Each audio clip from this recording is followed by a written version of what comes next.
you live in this cabin all off grid, but not even with your solar panels on the roof, but all without technology and electricity.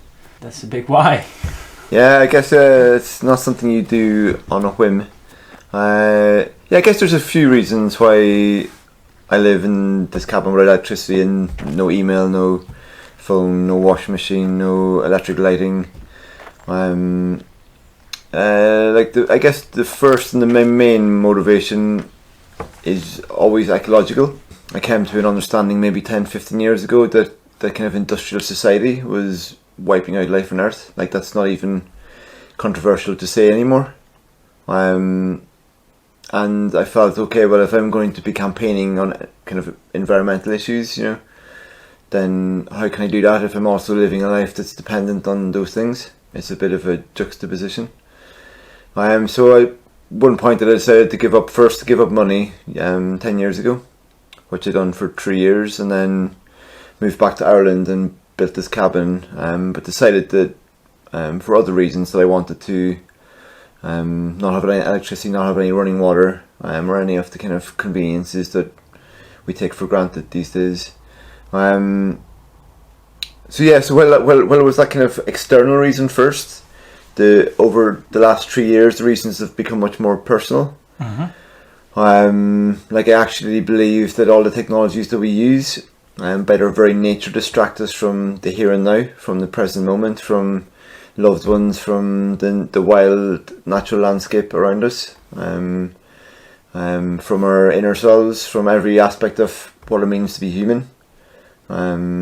That's what technology does. Technology, they're obviously very useful for certain things. I'm not going to deny their usefulness, but we forget that there's also a cost. So, I studied marketing as part of my education, and one thing you become very aware of is that marketing is very good at telling you the pros of a product, but it will never tell you what the cons are. Mm-hmm. It will never tell you, so various tech companies aren't going to come out and say, well, our technology is very good for this and this, but actually it's got these side effects and these consequences, and you want to balance them up. It just wants to sell more stuff. So because we're not very literate in making those decisions and critiquing the products, because we don't have time in this economy, then we just buy it and we think about the problems later, and so now because of some of these technologies, we've got huge social and cultural issues. We've got massive ecological issues. We've got very deep personal issues around around our presence in the world. And so I guess one of the many benefits that I got from giving up most of these technologies was a real sense of aliveness in the world. Tools and technologies that mediate a relationship with the natural world. That's their purpose. But when you get rid of the most modern of those, then you have to develop a more intimate, direct relationship with the world around you. And in my experience, through doing so, you feel a lot more alive. Like I always say, life is always this balance between comfort and aliveness. So if you think of the times in life when you're most comfortable, they're not times when you feel most alive. Like, you feel most alive when you're in the elements. Mm-hmm. When you're experiencing life's emotions and the wind and the rain and the grief and the sorrow and the happiness and the joy. There, when we're actually alive in life. It's not when we're flicking a TV screen and going on to the next channel, to zone out. It's like when we're actually in nature amongst people we love, when we're properly in our bodies. So that's one of the many benefits I found over time. So my reasons have gone from kind of reaction to the industrial society we're in to being more about actually it's also a way for us to reconnect with the world around us. Connection is a funny word because we normally think of connection these days in terms of Wi-Fi. That's the kind of the new generation's understanding of connection. But for me, connection is always about connection to place, connection to landscape, connection to wildlife and people, and so for me it's been a real journey back to a proper connection with the world around me. And do you miss certain technologies, or some convenience, my life would actually be better with it instead of without it. Yeah, I think there's definitely some, like washing machine, for example. Like who really enjoys in the modern world washing clothes for 3 hours, you know, when you can stick it in the machine and be done in, you know, well, you just throw it in the machine and it's done. When you come back, it's... And I guess a washing machine doesn't have such a negative social impact on society. Or, exactly. Or would well, it? it is. This is the interesting thing. Like every technology does. So, for example, myself and in 2 separate occasions, we had 2 different experiences. Over in, I was in Indonesia and a friend was in Pakistan. But we basically had the same experience where we met people washing their clothes communally on the side of the bank, and they're all singing and. They looked like they were having actually quite a good social occasion because they had a day where they just bring all their washing and they'd wash together, and it was like a gathering, you know, like the way we would go to the pub. Like, but they went and done something practical at the same time, cool. and so that was that. It felt to me like that was a real part of the web of their society. Was that coming together for the washing. So I think then now that we have. Washing machines, we don't do that anymore. Like it reminds me actually of a story a neighbour up the road told me. He asked me one day, what technology do you think had the most impact on rural Ireland? I was like, easy, you know, it's got to be TV, the car, or internet, you know. And he was like, none of them. He was like, the flask is the most. It was the technology with the most impact. The flask? Yeah, like for drinking hot water. I was like, okay, explain, because that's not what I was thinking. And he explained to me, he said, so when he was growing up, they would go to the bog to cut turf. And but then after maybe 3 or 4 hours, somebody would make a fire to make tea for everyone. And that's where that was the focal point for people. People came into the fire, and then before you knew it, they were having a glass of poaching and singing and dancing, and they went into the night, and it was what brought people together. The fire in the middle of the work. But then what happened when the flask came in was people made their tea at home, so there was no more need for the fire. So after thousands of years of good service, the fire suddenly became obsolete. And so people brought their flask to the bog, and then a few years later, before you know it, they're not having any more parties in the evening, or there's no devilry being going up to by the fire. Huh? So yeah, so you even think a simple thing like a flask, where you think it's got to have only benefits, it doesn't. You know, there's always a consequence to every technology, and we need to understand what those consequences are before we just blindly accept every single thing that's sold to us. You know, there's a consequence to everything. A benefit also, like it can make life easier, but like I always come back to the fact that like most of industrial civilization is changing the climate quite drastically and wiping out life on Earth. There are quite serious consequences to have a little bit of ease, you know, because we don't really want to have to wash our clothes with some neighbours. We are willing basically to wipe out life on Earth. So for the short-term comfort. For the short-term comfort, this is the balance again between comfort and aliveness, and actual being able to continue life here ongoingly into the long future. You know, like unless we readdress our relationship with technology, we're gone. That's, for me, that's simple. That's not a doomsday scenario. That's not negative. That's just reality, straight. We're gone, and we need to get real about that. But in that sense, you are a little bit preparing for maybe a doomsday scenario, but you wouldn't describe yourself like that. I don't think in those terms. Like, I'm not living here as a preparation for some terrible future. Like, I actually think the future in many ways. But you would be very good prepared, I would say. I'd probably be a little bit better prepared than most, I would say. Yes, I think there's absolutely no harm. I think it's like, I actually think it's very wise to prepare for that kind of future, because I think the world is changing, both politically and ecologically and socially and culturally. They're all linked also, and so it'd be foolish to continue as if life's going to go on as normal. It's not, you know. under no way. Whether that be because of artificial intelligence or because of ecological breakdown, the world is going to change. We all need to decide what way we want to be within that new world.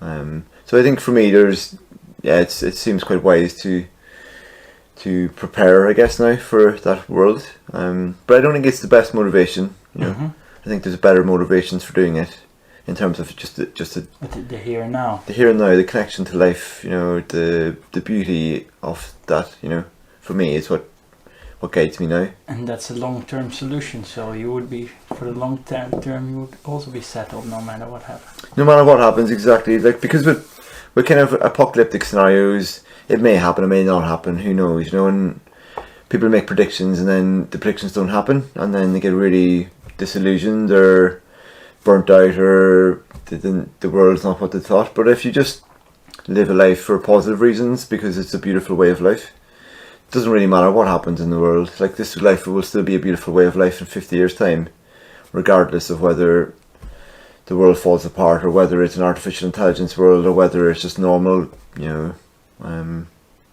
life. It's still a beautiful thing. How is it to have no technology in your house, no convenience?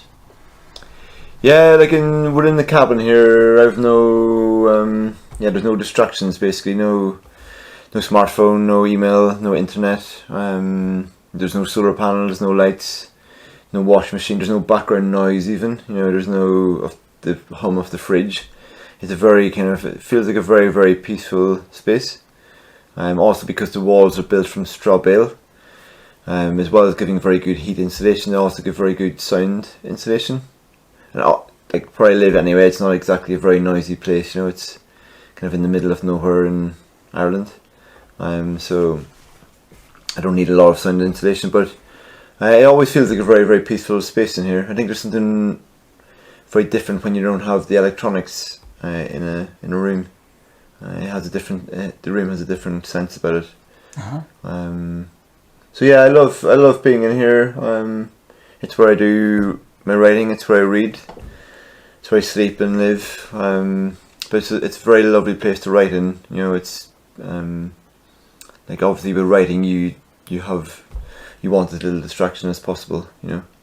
Actually, when I wrote with a computer, I'd find myself, if I got bored after half an hour, I'd be on Facebook for 2 hours, or on some kind of news website looking up lots of articles. And I actually find handwriting now cuts away all that distraction. So even though the handwriting itself is slower, like it takes longer to handwrite, I actually get more done in less time, because I'm not distracted by clickbait or by Twitter or whatever. It's like, it's so yeah, it's a good place to write, it's a good place to read.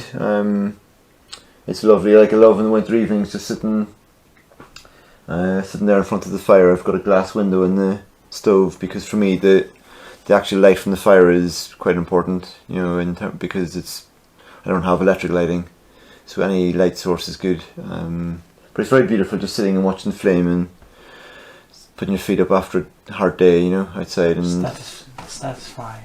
Very satisfying. And I think we need the contrast in life. I think we've been fooled into thinking that comfort all day long is a good thing, because when we have comfort all day long, A, we get health problems, and B, we feel like we don't really appreciate things so much.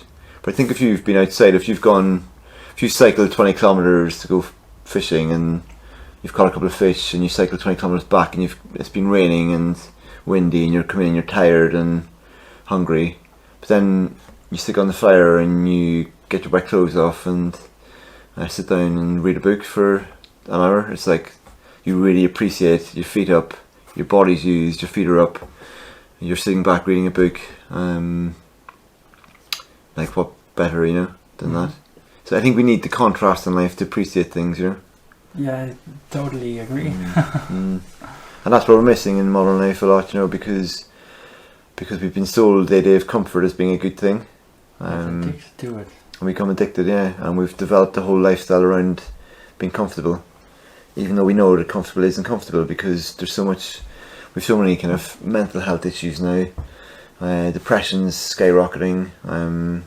Like that's from a state of overcomfort. We actually need a sense of survival. We need a sense of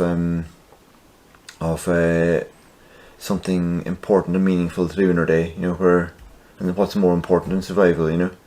But when that's stripped away, when you can buy your food from the supermarket and go and sit in an office looking at a screen for 8 hours a day, then it's really hard to find the genuine, real challenge in that. I think those challenges come from having to interact directly with the natural landscape around you, with the elements, with the wind, the rain, with the ocean, with the rivers, with the lakes, the forest. It's when you have to engage with those things, it's less comfortable, but ultimately more alive. It gives you more life. It's about the same as it's my philosophy in bushcraft. Yeah, I imagine. Yeah, you have a nice hard working day in the outdoor, which might be a bit tough with rain or the weather or getting the work done, but then you appreciate the fire, the food in the evening. 10 times more. Yeah, exactly. I mean, people often ask me about whether this life is tough, and I just think tough is a good thing. Like when the tough start, like when is tough become such a bad thing? Like we need to be in our bodies. We need physical work. Like we're much happier when we have physical work, especially if we and after a while even the physical work doesn't become so tough because you actually become fitter. So it's not really that tough at the start, because our muscles have atrophied and we're not used to the tough. We're not used to anything that's hard work anymore. But when you get used to that again, it's actually very, very enjoyable. So no, yeah, like any day where I don't have some tough work, I don't really enjoy the day. I actually like to have a real kind of practical toughness in my life. So Mark, I've been reading your book, The Way Home. It's very interesting to read some stories of a different way of living. And now I'm here. It's interesting to see things around that remind me of the book, because the stories behind all things you write in there. So how did you actually come up with writing a book without technology? Yeah, it's quite a different thing. Yeah, because in the past I've always written books using a computer with all the editing tools like copy and paste and delete and so on. And so this book's been written by hand. I actually had to make a copy. It took me 2 months to make a copy of the book, because I had to write the whole book out again by hand. So it's been an interesting process. Carpenters often say you have to measure twice, cut once. And there's a similar thing with writing by hand. It really changes your thinking because you need to think twice, write once. So it's really changed how I've approached this book in comparison to previous books. So yeah, it's been fascinating. I didn't think I could write by hand first, but I think like anything, once you set your mind to it, you can do it. And so, yeah, it's been fascinating. It's been very, very enjoyable. The first time I've actually really enjoyed writing. Yeah, it's just so nice to sit in front of this fire and kick back and do some writing in the evening. Yeah. In comparison to sitting in front of a screen for 10 hours a day, wanting to chuck the computer out of the front window. So yeah, I love it. Not all writers think like that. I think most that would be a hard job then. I think most writers that have days when they want to chuck the computer out the front window. So the cabin you built all yourself with local materials you found yourself, and yeah, I guess the cabin in some ways grew up from the landscape around it. Everything like all this roundwood timber is all from the woods around here. Some of the boards were sawn by a kind of a backwoods sawmill down the road. The walls themselves are from straw bales, and then with a lime render over the top. These are like hazel poles that I coppiced. So everything you kind of see in here, it's all pretty much from the landscape around me. I'm quite a fan of wood. I'm working with wood. So I kind of like to have a lot of wood in a place. Like people look at these places and sometimes think, oh, like you need to be really skilled to build a house or a cabin. And I'm like, I'd done some labouring in New York years ago, and I built a kind of a cob hostel just up the road, or just on the small holding around the corner. But I didn't have a lot of building experience. Like, I really believe that anybody can build a cabin or build a house. Like, it's not an expert job. It's a matter of putting up sticks straight and attaching other sticks to other sticks, and it's not that complicated, you know. Like, we're in a culture where we're told that only experts can do things, you know, and you have to get an expert because that's what capitalism wants, really. You know, capitalism likes you to have to buy in every single thing into your life. But we've been building our own houses since the beginning of time, you know. Like, we're very, very capable of making a dwelling for ourselves. We just need to relearn our confidence in that. I always say, if I can do this, or if I can build something, anybody can build it, you know. It's really not, I'm not an expert by any stretch. In fact, I'm not very good even. Like, an actual proper carpenter would do a much better job than me, you know.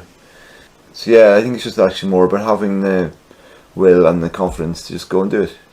Like, you can learn anything, you know. Mm-hmm. It's not even that complicated. But of course, for you, it helps that you have a strong bond already with the outdoors and getting something like this done. That helps, yeah, definitely, and you pick up some things along the way, you know, that are useful. But ultimately, it's nothing that anybody can do over the course of a couple of years, you know. Mm-hmm. Like, you could learn those skills in no time. And I built this cabin in 6 months. That's amazing, man. So Impressive. It's like, you can, yeah, it's easier than people think, you know. And no technologies really used to build it? No, just mostly hand tools, you know, and a lot of elbow grease, as we say, you know, a lot of, it was hard work. Well, I won't lie about that. Like, there was a lot of heavy work. How did you get that pole all the way up there? 3 of us lifted it up straight away. You wouldn't believe it. Wow. That was like, this pole was 13 meters when we found it, and we had to take it from the woods there and get it out of up and down ridges and over across a road and down through some fields. I think I've read that as well in your book. Right, yeah. It was like 3 times the length of the road almost that we had to get it across. So it was a heavy piece of wood, but I think 8 of us carried it. Then when we got it here, actually, a rope and 3 people, like, probably against, you know, it wouldn't be against all advice for 3 people normally to lift that, because, like, we were literally inch by inch up. Like, we'd lift it up an inch. Yeah.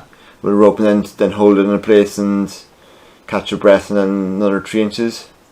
But it was a heavy job. Wow. I was glad when that was up, and then it wasn't a job I was looking forward to. Then you just built, you know, we got all the other, like, all the round wood was wind-fallen wood, so wood that was generally blown over in the storms 2 years beforehand, so it was very dry. Then you strip the bark off them. And then just put them up, you know. You need to get woods the same size, roughly. But again, it's not complicated, you know. Uh-huh. I think the important thing is to draw a plan first for yourself, you know. Get a good plan, and then just work from that, and yeah, it's very easy. But yeah, I would say the building of it was like 100% from natural materials. No synthetics, no. So if tomorrow I left here and this house rotted, it would pretty much just rot back into the land itself. And this is lime. Lime render, yeah. So that's just a coat over the top of the straw bale, which I think gives a quite nice finish, like a nice curved finish. Like, we're in modern building, so many straight lines, you know. Everything's like perfect, and there's something that we like to have curves, and like, I often selected some wood, like this piece for example, to have as much curve as possible, you know. In terms of food, I'm kind of moving away, if anything, from agriculture to more like hunter-gathering. I actually think that agriculture was the start of many of our humanity's problems in the world, you know, from everything, you know, culturally to overpopulation and, you know, more kind of controversial issues like that. But will you keep your gardens? Hmm? Will you keep your gardens? Yeah, it's like, you know, yeah, like it's like because much of life has been wiped out. Like it's not so easy to fish or forage food anymore. Then for me, I do need to grow some food to be self-reliant. So I do grow food here, and like in terms of vegetables and potatoes and all that kind of thing. But what I'm trying to do is actually depend less on the grown food, and feed myself more from fishing and from forage food. Because I think in the long term there are actually much better ways of attaining food. And like I was vegan for 13 years, and I would still consider myself an animal rights activist in terms of being anti-cruelty, and I'm not a fan at all of domesticated livestock and keeping large numbers of animals together in that sense. But I also think that I take more life in a morning's gardening than I do in an afternoon's fishing, because every time I turn the soil or you know, when you're doing agriculture, you have to interfere with the land a lot. Whether even if you're practicing no dig, like I practice no dig as much as possible, there's still a lot of interference, and that takes a lot of life, and many other like longer term social problems. Where you go fishing, you're just taking a fish, you can feed a whole family from a pike in the evening. But the ecosystem should be able to sustain that, so it's not that we all can go fishing. This is the problem, and this is where it comes back to overpopulation. Like, you know, it's a controversial topic, not one that I really want to get into, but 7.5 billion people can't go fishing every day because there's already not enough fishing in the rivers and oceans. Actually, the reason there's not enough fish in the rivers and lakes really is more to do with agriculture, because of the runoff of pesticides and insecticides into the water, which kills off all the food that fish live on. So it is a kind of an agricultural problem also. But like if every single person on the planet went fishing tomorrow and living like this, it also wouldn't work. But that's the problem we're in at the moment. You know, where agriculture has led to, and industry has led to 7.5 billion people, and that will become 10 billion most likely. But because there's 10 billion people, then we can't go back to this way of life. So we're in a real conundrum at the moment. We can't go forwards, but we can't go back. So it's hard to know how things are going to unfold in the world in the future. You know, some people are pushing artificial intelligence and technology as the solution to all our problems, and other people are arguing that actually that's just going to intensify the problems and actually create some kind of technological dystopia. So there's lots of different trails of thought, lots of different opinions. Ultimately, we'll probably not have a lot of say. Ultimately, the Earth itself will decide. You know, if it makes the Earth uninhabitable for us, then we don't have to. We think we would always have a technology ready to kind of solve our problems, when we're only creating bigger problems, which we have to solve them again with technology. With even greater technologies, you know. It's a cycle that has to run unlimited until it goes wrong. And I can't, because ultimately technology will never be able to solve the biggest problems. You know, it can maybe patch things up for another 50 years or 100. Who knows how long it can patch things up for? But you could be living in a very horrible techno dystopia, because that's what's needed to kind of sustain life. You know, you could get into very, very bizarre worlds. You know, where humans, what it means to be human itself, becomes blurred. You know, like you can already see it. Like there's something emerging that is not fully human anymore. We're becoming almost like cyborgs. You know. Like kind of part man, part machine. Like even like Google or Ray Kurzweil, who's a kind of director of engineering at Google. Like he's currently working on some very scary / dangerous / absurd ideas.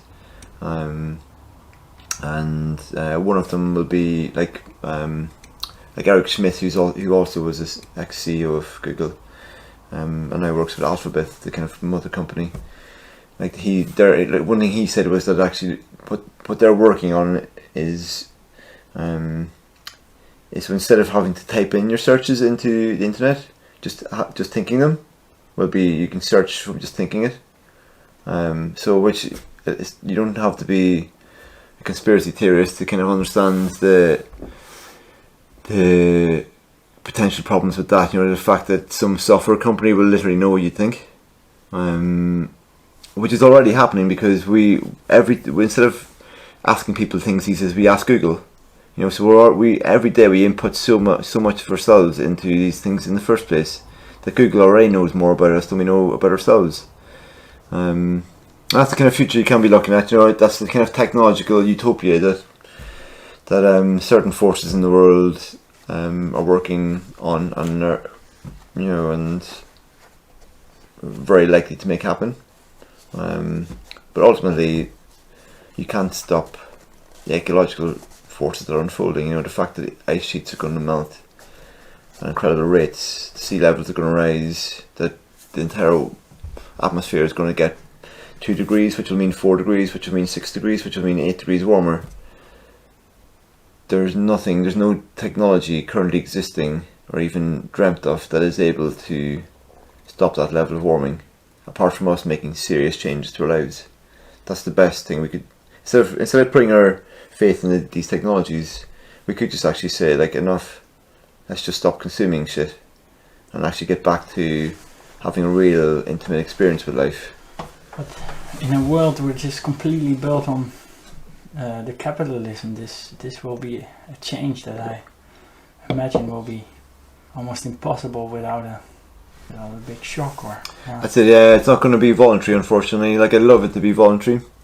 There's lots of movements like around the transition movement and different things that pretend that it's going to be voluntary. It's not. You know, the vast majority of people aren't wanting to let go of all the things that we've become addicted to, and that's just reality. So I think in reality it's going to be that some massive external shock is going to happen at some point in the future, and then we're then forced to suddenly learn a new way of being, which could be too late at that point. You know, may not be, who knows, but I think it would be a lot smarter to start making some changes to the way we live now. The better. The earlier the better, yeah. As somebody said, apocalypse now and avoid the rush. So it's kind of like, you know, if better to start learning these things now when you don't really have to, than when it's actually a matter of life and death. You know. Again, that also sounds very kind of doomsday scenario. Yeah, I pointed it out myself in the beginning, but didn't really want to go that way. But yeah, it's an important point. Like, it's, you know, it's not something to avoid, but it's also not something to dwell on. You know, I much prefer to dwell on the positives of actually letting go of crap in your life. Ultimately, you know, the crap isn't serving us. Even if we were destroying the world because it was serving us and making us happier and healthier and more alive and more intimate connections with the world around us, then I'd say at least it's got some benefit. But it's not. It's actually just pulling us into a virtual reality world where we're all suffering from mental illness and depression and struggling to find our place in the world or know what it even means to be human anymore. So it's not even serving us, but it's the addiction. Like, technology is an addiction. And if you talk to any, we say, alcoholic, for example, or drug addict, they will say that they know that alcohol or drugs is ruining their life. They know that it's destroying all their relationships, but they keep doing it because they're an addict. And it's the same with technology. Like, we know technology is ruining our relationships to the actual real animate world, but yeah, we continue to use it because we're addicts. So we need to start thinking of technology as an addiction, not just something that we can logically choose or unchoose. You know, you can't. Like, once you're addicted to Facebook, it's not like you can just go, I see Facebook are a big horrible corporation that I don't want to get involved in. I'm going to stop that. It's like giving up fags. You know, like, it's not easy giving up fags. It's not easy giving up Facebook, as most people have realised, because it's designed to be addictive. Like, a lot of the people who built it in the first instance have come out and said that it's become a monster that's out of control, and because it's designed to get like a dopamine hit. You know, every time you get a like, or you know, it's designed to get us back as often as possible. That's how they make money. It's by us returning to these things. Yeah, this is the same with YouTube, the medium which we are posting now. Well, yeah, like, and that is of course true. So, the algorithms are designed to make the viewers here watch this video until the end, and yeah, putting this on YouTube might be quite hypocritical in a way. well, yeah, people often ask me about that, because even like even anything in terms of media or communication is hypocritical. But I think you've got to, if you're communicating, you don't want to just communicate to people who are already agree with your perspective necessarily. You know, I think for me, it's important to reach out to people in all walks of life, you know, and people who come from different perspectives, because otherwise, what's the point? You know, you're only preaching to the converted, you know. And so for me, it's like useful to, when people like yourself come along and want to make YouTube videos, then, you know, I still see there's a value in that communication. I don't think it's hypocritical necessarily, but I also don't mind being a hypocrite. So there's also no point in just isolating you and walking away from all the problems, right? there's no, I guess, I wouldn't say there's no point. I would say more like, I think the point of that would be just to live a good life. And I think most people living in the city on their smartphones all day are actually walking away from the problem. They're the actual real escapists. Like, with this way of life, you're actually, because people think I'm an escapist, I'm running away from life. And so I'm thinking, well, actually you're spending most of your day looking at a screen. You know, if that's not a form of escapism, then I don't know what is. Like, actually I feel like I'm escaping less because I'm actually engaging with reality more. Real life, you know. That's for me much less of escapism than the modern city life. You know. So I think most people are actually not really contributing to the problem at all. They're just actually doing their job and escaping in the evenings into screens of various forms. I think actually getting out of that whole thing and actually rebuilding societies and communities based on real life is actually a much more positive solution here. Yeah. So basically, the viewers should unsubscribe and delete their YouTube account right Delete now. this YouTube account right now. Don't, he'll kill me. Yeah, it's all difficult, huh? All very complex. But, I think but you have to be strong and make some strong choices instead of being led by others. Or yeah, I think there's another important point. Even though I'm talking about technology, it's like, I think we've all been born with different gifts and different things that were different impulses, and I think you need to do in life what you're called to do.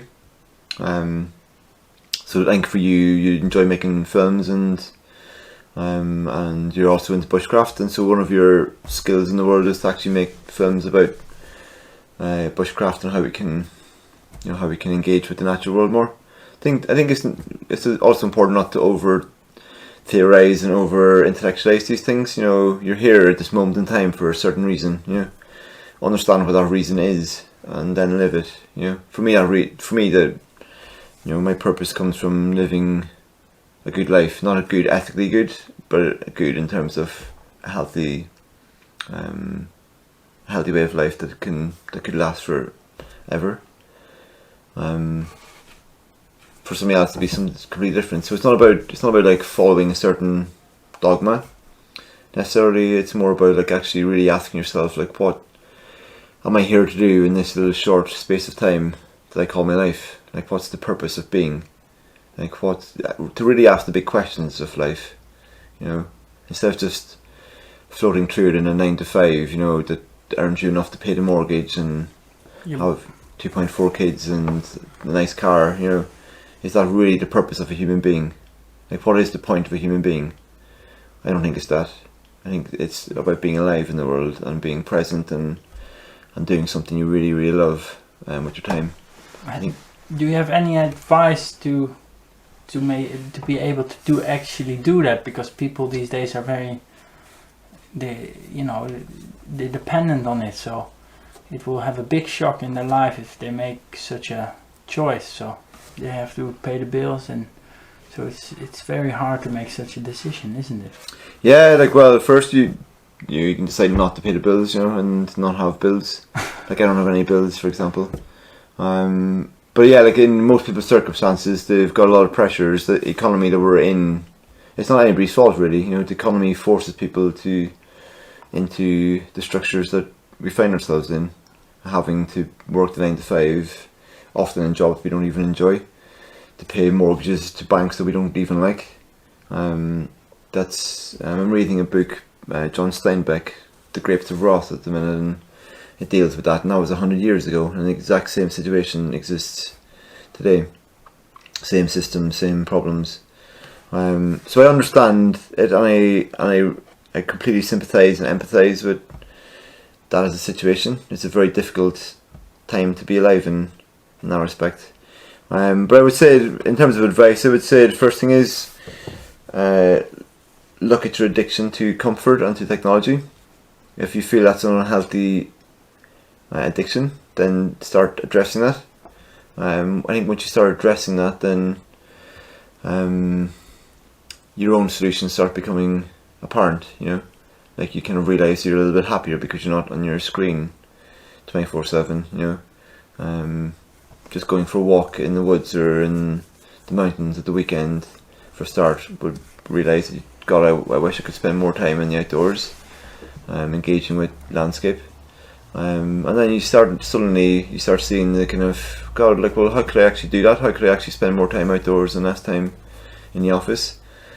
And then people will figure out that themselves, Find a balance. Find a balance with things. Like, you have to be in this world, and you got to pay the bills if you've got bills and kids and so on. But you also have to ask the question, why am I here? Like, this life will fly by for everyone.